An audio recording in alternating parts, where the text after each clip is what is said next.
தமிழகத்தில் நாளை முதல் அடுத்த 3 நாட்களுக்கு மழைக்கான வாய்ப்பு இருப்பதாக வானிலை ஆய்வு மையம் தெரிவித்திருக்கிறது.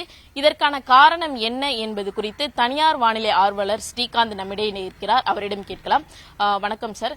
தமிழகத்தில் நாளை முதல் அடுத்த 3 நாட்களுக்கு மழைக்கான வாய்ப்பு இருப்பதாக தெரிவிக்கப்பட்டிருக்கு. இதற்கான காரணம் என்ன சார்? அதாவது பார்த்தீங்கன்னா தெற்கு வங்கக்கடல் மற்றும் அதனை ஒட்டிய பூமத்திய வங்கக்கடல் பகுதியில் ஒரு மேலடுக்கு காற்று சுழற்சி கிழக்கிலிருந்து மேற்காக நகரப்போகுது. அது நகரும் போது நமக்கு தென் தமிழகம் டெல்டா போன்ற பகுதிகளில் வரக்கூடிய நாட்கள், அதாவது வியாழன் வெள்ளி போன்ற நாட்களில் ஓரளவுக்கு பரவலாக நம்ம மழையை எதிர்பார்க்கலாம். இது இந்த லானினா நிகழ்வுகள் இருக்கும்போது சாதாரணமாக நமக்கு இந்த மாதிரி மேலடுக்கு காற்று சுழற்சி சாதகமான சூழல் இருக்கும்போது உருவாகிறது வழக்கம்தான்.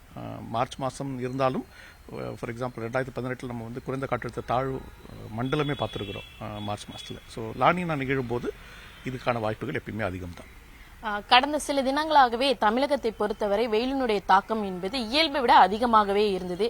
இந்த நிலையில நாளை முதல் மழைக்கான வாய்ப்பு அப்படிங்கிறது கனமழைக்கான வாய்ப்போ இல்ல மிக கனமழைக்கான வாய்ப்பு அப்படிங்கிறது இருக்கா, இல்ல எந்த மாவட்டங்கள்ல மழைக்கான வாய்ப்பு அதிகம் இருக்கும்?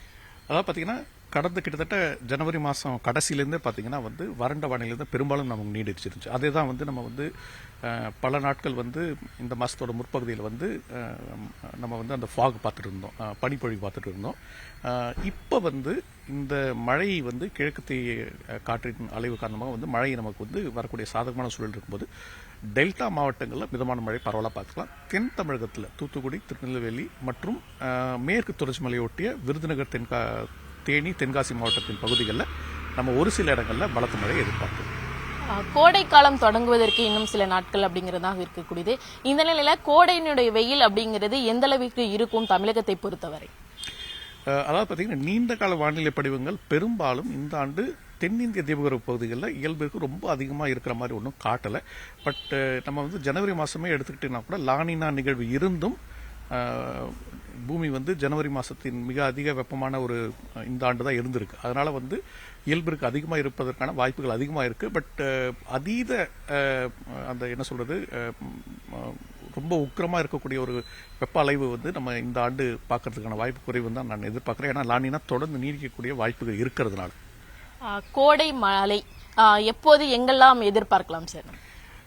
கோடை வெப்பசலனம் காரணமாக ஏற்படக்கூடிய கோடை மழைங்கிறது பார்த்தீங்கன்னா காற்று குவிதல் காரணமாகவும் காற்று முறிவு காரணமாகவும் ஏற்படும். சாதாரணமாக இது என்ன ஆகும்னா மேற்கு கரையோர பகுதிகளில் முதல் ஆரம்பிக்கும், கேரளா, கர்நாடகா போன்ற பகுதிகளில். இப்போ கடந்த 2-3 தினங்களாக மேற்கு தொடர்ச்சி மலையை ஒட்டிய கேரளா மற்றும் கர்நாடகா பகுதிகளில் ஆங்காங்கே நம்ம வெப்பசலன மழை பார்த்துட்டு இருக்கோம். இது படிப்படியாக காற்று மாறும்போது தமிழகத்தின் உட்புற பகுதிகளில் முதல்ல ஆரம்பிக்கும். அதாவது நான் சொன்ன மாதிரி மேற்கு தொடர்ச்சி மலை ஒட்டிய உட்புற பகுதிகளில் படிப்படியாக நமக்கு தமிழகத்தின் உட்புற பகுதிகளில் மார்ச் மாதம், ஏப்ரல் மாதம் நம்ம கோடை மழை எதிர்பார்க்கலாம். கடலோர பகுதிகளில் பெரும்பாலும் இருக்காது. ஏன்னா கடலோர பகுதிகளில் ஏப்ரல் வரைக்கும் காற்று கிழக்கத்திய காற்றாக இருக்கும். அதனால மழைக்கான வாய்ப்பு எப்பயும் கொஞ்சம் குறைவு தான். உட்புற பகுதியில் நம்ம ஓரளவுக்கு மார்ச், ஏப்ரல் மாதம் கோடை மழை நல்லா எதிர்பார்க்கலாம்.